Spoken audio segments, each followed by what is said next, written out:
Hi friends, welcome to Kavitha's kitchen. இன்னைக்கு நம்ம கிச்சன்ல ஒரு கேக் ரெசிபி தான் செய்ய போறோம். வாங்க இப்போ நம்ம வீடியோக்குள்ள போகலாம். ஃபர்ஸ்ட் ஒரு மிக்சிங் பவுல் எடுத்துக்கலாம். நான் இதுல 1 கப் அளவுக்கு சுகர் பவுடர் சேர்த்திருக்கேன். ஜீனியை நீங்க 1 கப் எடுத்துட்டு நல்லா மிக்சி ஜார்ல ஃபைன் பவுடரை அரைச்சிட்டு நீங்க சேர்த்துக்கோங்க.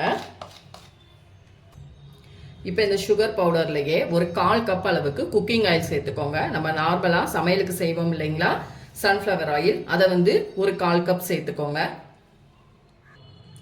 இது கூடவே 1/2 கப் அளவுக்கு நல்ல ஃப்ரெஷ்ஷான கெட்டி தயிர் சேர்த்துக்கோங்க.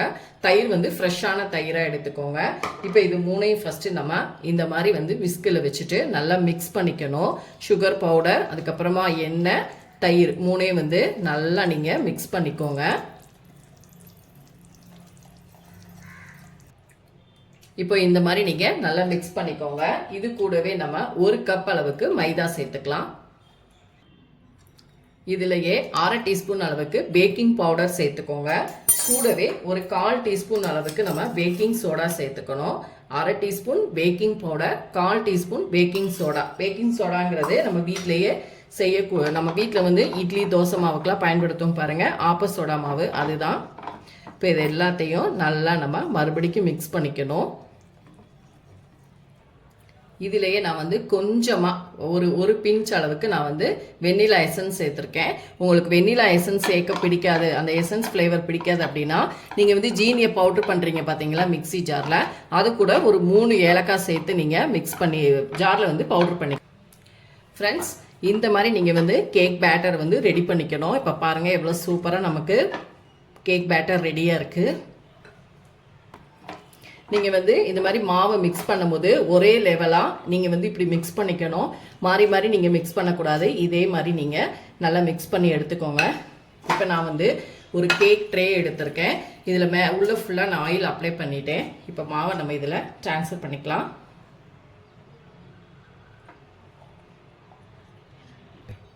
ஃப்ரெண்ட்ஸ், நான் கேக் மோல்டுக்கு நான் இந்த பேட்டரை ட்ரான்ஸ்ஃபர் பண்ணிட்டேன். ட்ரான்ஸ்ஃபர் பண்ணிவிட்டு நீங்கள் இதை ஒரு 2-3 தடவை இந்த மாதிரி நல்லா டஃப் பண்ணி கொடுத்துக்கோங்க. அப்போ தான் ஏர்லாம் இல்லாமல் நமக்கு பர்ஃபெக்டாக கேக் நல்லா ப்ளஃபியாக வரும். இப்போ இதை நம்ம பேக் பண்ண ஆரம்பிச்சிடலாம். ஃப்ரெண்ட்ஸ், இப்போ நான் அடுப்பில் ஒரு அடி கனமான கடாயை எடுத்து வச்சுருக்கேன். அதுக்கு மேலே ஒரு பிளேட்டு போட்டு நான் கவுத்தி வச்சுருக்கேன்.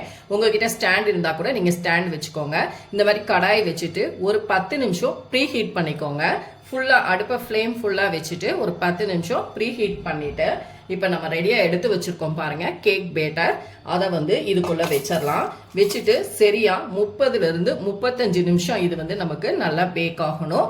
30லேருந்து 35 நிமிஷம் ஆகட்டும் ஃப்ரெண்ட்ஸ். இதுக்கு மேலே நம்ம மூடி போட்டு நல்லா கவர் பண்ணிடலாம். ஃப்ரெண்ட்ஸ், இப்போ நமக்கு 35 நிமிஷம் ஆயிடுச்சு. இப்போ உங்களுக்கு பாருங்க, பார்க்கும் பொழுதே எவ்வளோ சூப்பராக வந்திருக்கு பாருங்க. நல்லா ஃப்ளுப்பியாக நல்லா மேலே புஷ்ஷுன்னு வந்திருக்கு.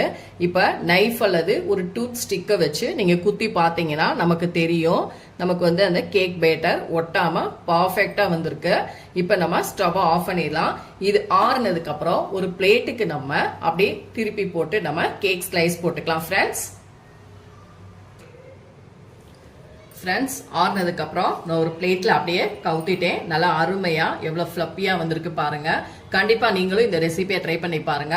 ஸ்கூல் விட்டு வர குழந்தைங்களுக்கு இந்த மாதிரி நீங்க ஈவினிங் டைம்ல செஞ்சு வைக்கலாம். நான் ரொம்ப எளிமையான இன்கிரீடியன்ஸ் வீட்ல இருக்கக்கூடிய பொருட்களை வச்சு நான் ஒரு பிளைன் கேக்கா உங்களுக்கு செஞ்சு கொடுத்துருக்கேன்.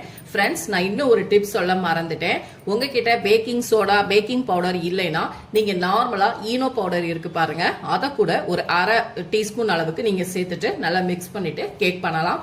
கண்டிப்பா குழந்தைங்களுக்கு பிடிக்கும். ஃப்ரெண்ட்ஸ், கண்டிப்பா நீங்க ட்ரை பண்ணி பாருங்க. செஞ்சு பார்த்துட்டு என்னோட வீடியோஸை லைக் அண்ட் ஷேர் பண்ணுங்க. மறக்காம கவிதாஸ் கிச்சனுக்கு சப்ஸ்கிரைப் பண்ணிக்கோங்க. கூடவே பெல் பட்டனை கிளிக் பண்ணுங்க. அப்பதான் நம்மளோட வீடியோஸ் எல்லாமே உங்க நோட்டிபிகேஷனுக்கு வரும். இப்போ நான் உங்களுக்கு ஸ்லைஸ் போட்டுட்டேன் பாருங்க. எவ்வளோ சூப்பரா நமக்கு கேக் வந்திருக்கு. நல்லா ஸ்பான்ச்சியா நல்லா அருமையா வந்திருக்கு.